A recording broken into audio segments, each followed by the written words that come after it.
So, good morning. This is Janie Snelson. We are here live at the Permian Basin International Oil Show live podcast studio, which is sponsored by TD Williamson and Second Story Co-working. We are so pleased to have this studio available for us and our clients. So, thanks for coming. I'm here with Aegis Chemical Solutions. Would you go ahead and introduce yourselves, please?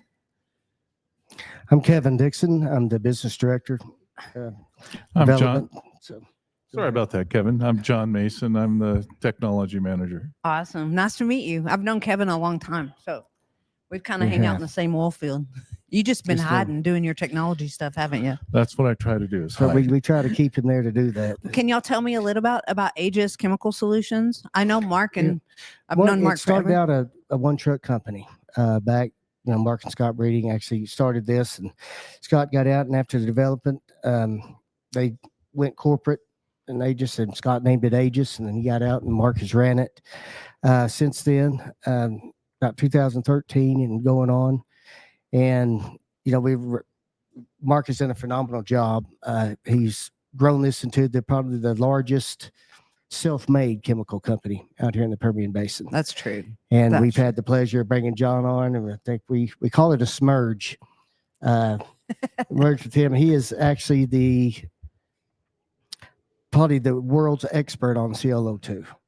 That's what he's known for. So wow, so I'm in royalty. We were lucky right now. enough to merge with them and bring Sabri on to us, and we've been rolling from there ever since. That's awesome. Can you see my eye rolling here? Yeah. Well, it's hard to be humble, but it's also awesome to be as knowledgeable as you are. I've heard a little bit about you, so I know where you're coming from a little bit. Well, I know where they think you're coming from anyway. Yeah, at least you're going to tell me more though, right today? I'll try. So, what are some of the things that y'all are working on to improve services and help your operators out? I'd say the biggest things that we're working on is keeping the wells working, whether they're the disposal wells or the producers. Our real focus has been the last 3 years with Aegis is really expanding that well work that we've been doing. We've been doing wells for quite a while here in the Permian Basin, getting into doing the horizontal work, extending the life and the production on the wells, and then keeping the disposal wells working economically. It is all about life of the well, no matter which way, whether it's a producing well or a saltwater disposal well, right? Absolutely. Yeah. Well, what do you have any new products or services that you would like to talk about today? Our well enhancements are our main product. What we've got going, it's probably the flavor of the year, I guess we'd say. The month, but it's basically just bringing wells back to life, extending lives, and it's actually the most productive and economical way to increase your production without drilling a new well. Yeah, and to keep the SWDs online, keep the pipelines cleaned out, keep them performing at the pressure drops and flow rates that you want to see across them. Yes, sir. But so if you look at it, it's always about the money, right? I like being the tech guy, but if you can keep the disposal costs down by keeping that injectivity up, but also not having to send water to another location, those are the quick payouts on that side. On the producers, we're seeing, we started off doing frac hit wells. We're able to get those back to producing where they're supposed to be. Now it's mainly getting that curve back up on the wells, lowering the decline rate, and increasing the production on it. Every words of music to every producer's heart, right? That's what we try to do. We put a lot of work in on it. For us, I came from this chlorine dioxide side, and teaming with Aegis, having the full production chemical line, and being able to make sure that we're addressing all the issues on the well when we're treating it. And it's not just getting that initial fix; it's getting the longevity out of it. And it's each well treatment's custom fit to that well, right? Yeah, we learn on the wells a lot on each different area. So if you're looking at, say, a Wolfcamp well down in the Mid-Kiff area versus over on the Delaware side, they do treat completely differently. So our tech staff is on the jobs. I'm on the jobs a lot, watching how they perform and optimizing each area. So you let the well talk to you then. Oh my God, yes, that's funny. Is that we- the wrong we thing to thought every say? well That's was what the I. same. That's what I hear. Well, we have a few things on our wall of things that aren't really true. One of them is that all the wells are the same. Okay, No, and they're not. No, they're not. Absolutely And not. it's great being a science person, but you really don't understand how the wells perform unless you're actually watching the real-time data, particularly as we go into a new area or different wells or different formations, and then optimize the treatment both mechanically, whether it's how we pump the job or how we divert the job, okay, but then the actual chemical package. I mean, the baseline is what we call sabrichlor, and it does different things, but we want to then make sure we have the additives in with it to then optimize that long-term performance. That's cool.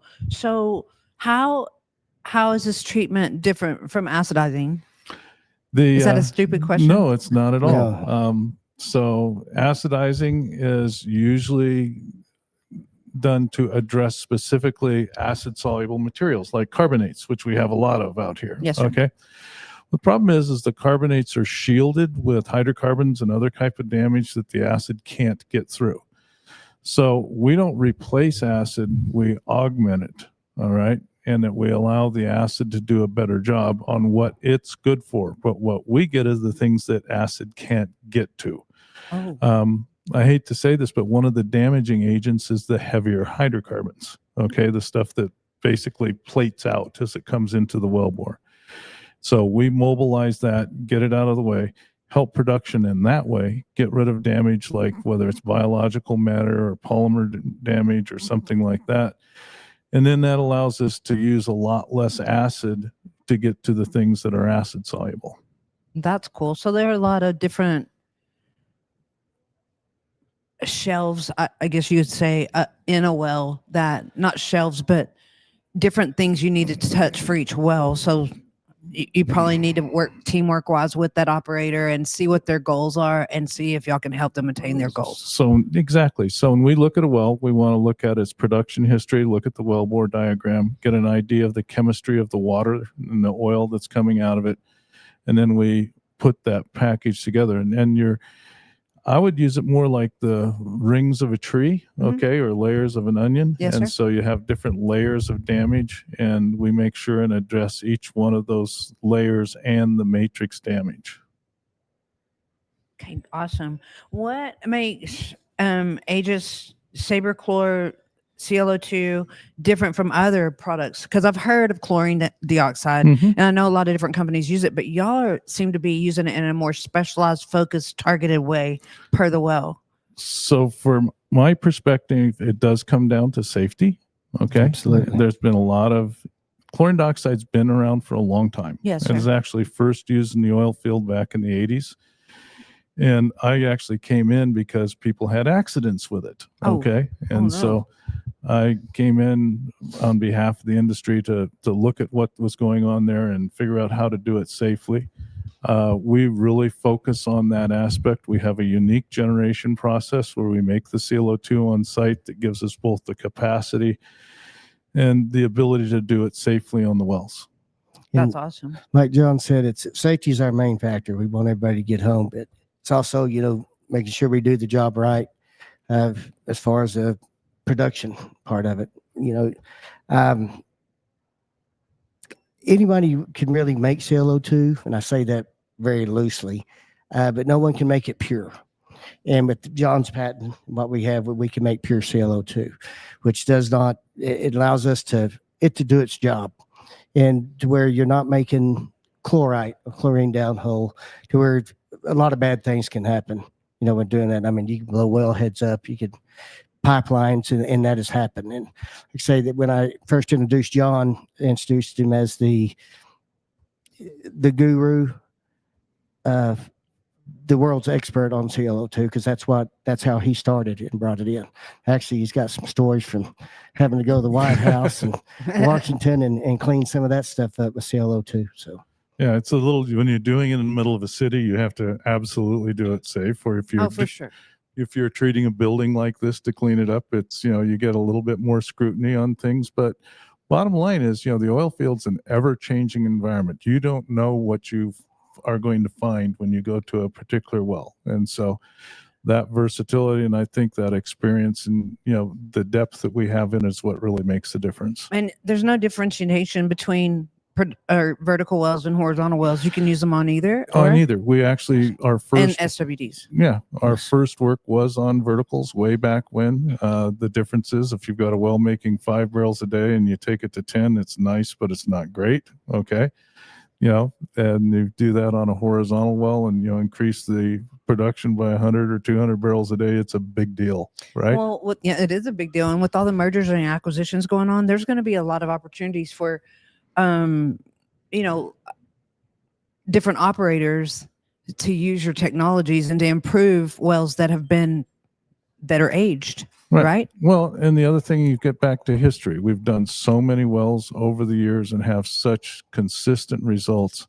Again, it does come down to money, and people can look at it and look at what spend they're going to do and get a pretty good idea on what return they're going to be, whether it's 10 barrels, 20 barrels, or whatever they're going to get on that, and look at it from an economic standpoint.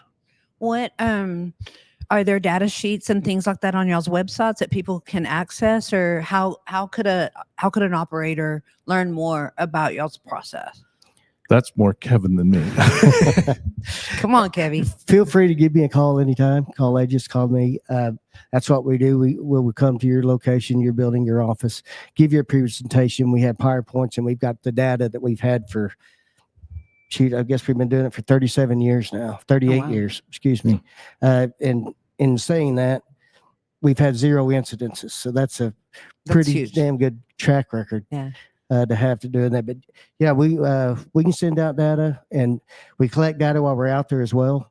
So we can give them instant feedback. After we collect the data and give them instant feedback, and they can actually sit in the data van and watch it. And it's pretty cool to see stuff break and go through and see the production when they come, just turn it back on. So, I mean, it's really, it sounds like a simple process, but there's a lot that goes into it. I mean, we can literally, 5 years ago, you heard a lot about, 3 years ago, you heard a lot about how you couldn't really effectively treat these horizontal wells when you're watching the data. Again, as long as we do a good job with the pumping company and our data is clean, you can watch it march across the lateral. Oh, wow. So you can physically see it on the screen. On the screen. That's awesome.